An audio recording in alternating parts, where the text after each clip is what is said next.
Hello, my name's Amari, and this is our summary and review of the Tubi original My Bloody Galentine. So to summarize the movie, Jaden, after dating her boyfriend for around 6 months, she decides to take the relationship as a factor of her having a reason to move to England, and unfortunately for her, no sooner does she land, and before the first day of a new job, he breaks up with her.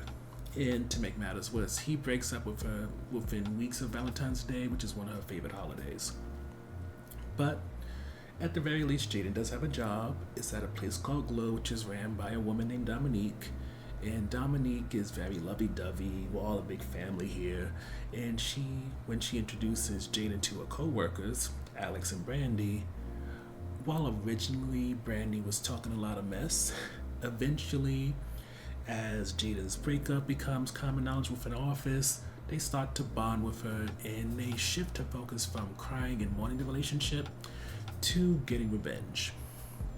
Now, eventually the revenge leads to a few wins, the ladies feel better, but then as the exes start to show up dead, this leads to the question of who is killing them, why are they killing them, and will this come back on the ladies? Never mind, once the exes are killed, does that mean that the ladies will be killed next? And that's something you gotta watch to figure out. So getting to the review, what we appreciate about My Bloody Galentine is that it's camp, and it knows it, and it doesn't try to be anything but that. There's no thriller elements when it comes to this, and even though there's a slight horror element because there's a serial killer running around, the movie really doesn't give the oomph needed to have that killer be taken serious. Instead, it's very much about Dominique who lacks boundaries. It's about Tristan and him having his back and forth with Brandy because they used to be friends, but then Brandy got a promotion, and since that, they've just been bickering like siblings ever.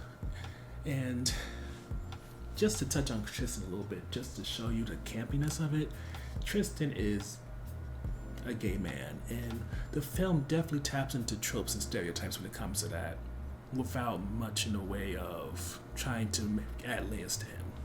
And mind you, it's not like they do it in a way that can be insulting, but you can tell that this film, while it doesn't want to be a horror comedy like Summoning Sylvia or the Chucky films, the horror element is kind of in the background, something that it reminds you about, but it's very much about comedic ways to get at your ex, the bickering between Brandy and Tristan, Dominique having her little special issues, amongst other things. But with that said, for the on the fence topic, the issue is once the film has to wrap up the horror storyline, you're not really invested in it in the first place, to be honest with you. So when it reveals who's the killer, what's their motive and all that, it doesn't do much. It's just kind of finishing what it started. And granted, with noting that this is campy, it does mean that in certain ways that it was so bad that it eventually became good. But I don't think that transition ever happened with the whole horror movie element.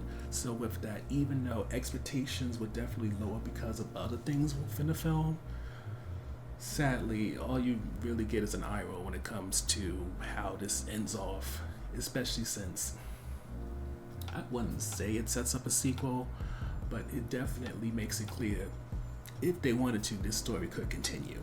But overall, when it comes to My Bloody Galentine, when it embraces what it is, it does well. But unfortunately, when it comes to the horror element, which is advertised a bit more than perhaps it should be, that's when the film makes it clear that this has no desire to leave a lasting or notable impression. It's just something to watch on Tubi.